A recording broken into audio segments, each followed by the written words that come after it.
So I got the question recently, how do I prepare myself to be in the position where when I send my manuscript to a dev editor, I actually get value out of it? That's actually a great question. Self-editing is absolutely a skill. It's absolutely something that needs to be practiced, and it doesn't come naturally. So the question is, how do you teach yourself to be a good editor of your own content? Let's look at 3 simple things that you can do. The first is ask the question. This is the most important thing. Ask the question. Ask the question of yourself, ask the question of other people, and if you've been hanging around the channel for any length of time, you should know what the question is. What is one thing that I can improve? What is one thing that will take this from a 5 to a 6? What is one thing that will make this better? Just one. No more than one. That's not a hard question to ask, though sometimes hearing the feedback can be difficult. But if you get into the habit of asking this question, when you read a scene, when you read a paragraph, when you read a sentence, when you read the whole manuscript, what is one thing that I can do better? And then, after you've asked the question, you have to go do that. If the one thing is, these characters' dialogue could be a little bit wittier or a little bit fresher, guess what you have to do? You have to go back and you have to change the dialogue to make it wittier. If the one thing is that there are some plot holes that just need to be plugged, guess what you need to do? You need to go and you need to plug those plot holes. But by getting yourself into the habit of asking this one question, you're going to make tremendous progress in your writing. Because the next time you go to write, that one thing will be rattling around in the back of your head, and you won't make that mistake again. The second thing that you can do to really improve your self-editing ability is reading for comparison. I like to read for fun. I like to pick up a book and get lost in the pages and just immerse myself in that world. Reading for comparison is different. Reading for comparison is reading with a critical eye to understand the grammar, the sentence structure, and the thematic intent of what you're reading.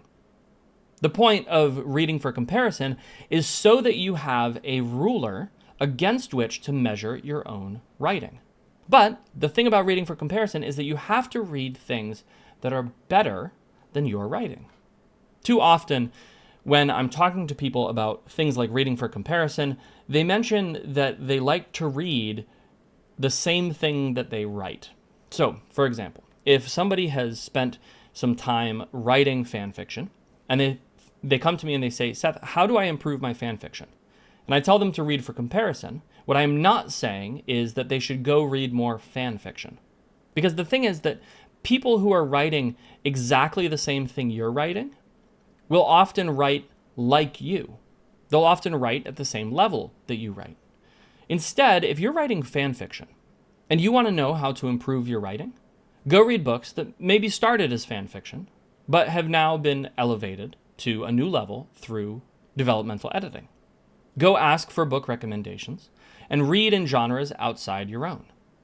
The goal is to look for writers who you enjoy. Not necessarily good writing, because honestly, and this is a whole thing, but the modern conception of good writing is pretty much trash. If you disagree with me, let me know down in the comments, but I'm pretty sure I'm going to stand on that conviction. But the point is to read people who don't write like you, because then you can examine what you're doing and you can say, is this good? Is this bad? And you actually have a measuring stick to judge it against. But the reason you want to find somebody who writes in a style you enjoy is because there are a lot of people out there who write in a lot of different ways, and you don't want to be measuring yourself against writing that you don't like. I remember trying that, actually. I remember getting a book that came highly recommended, and I read it, and I was like, man, I've got to make my writing like this.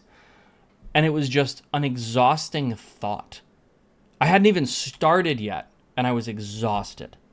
But it's because I didn't actually enjoy that kind of writing. I didn't want to write like that. But when I've found writers, particularly Terry Pratchett, Douglas Adams, people like that, who write in a style that makes my soul sing, That is a great measuring stick for me. That is a great standard that I can measure my own writing against. So that's the second thing. Read for comparison. And then the third and final thing that you can do in order to get yourself ready for sending out to a dev editor is just practice editing. I know that's not a fun answer. It's not nearly as fun as the one question or reading for comparison, but it's probably the most important of the three. Just practice editing. After you're done with your content, go through it again and try to improve the sentences. Try to improve how the characters interact.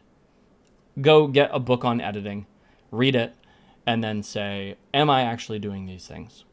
And then walk through your manuscript and try editing it again. You will eventually get to a point where you scratch your head and you say, I really don't think this can be improved any further. And that is the point when you want to send to a dev editor. That's the point when you want to hand it off to somebody else and say, can you read this and can you tell me one thing, at least one thing, that I can improve?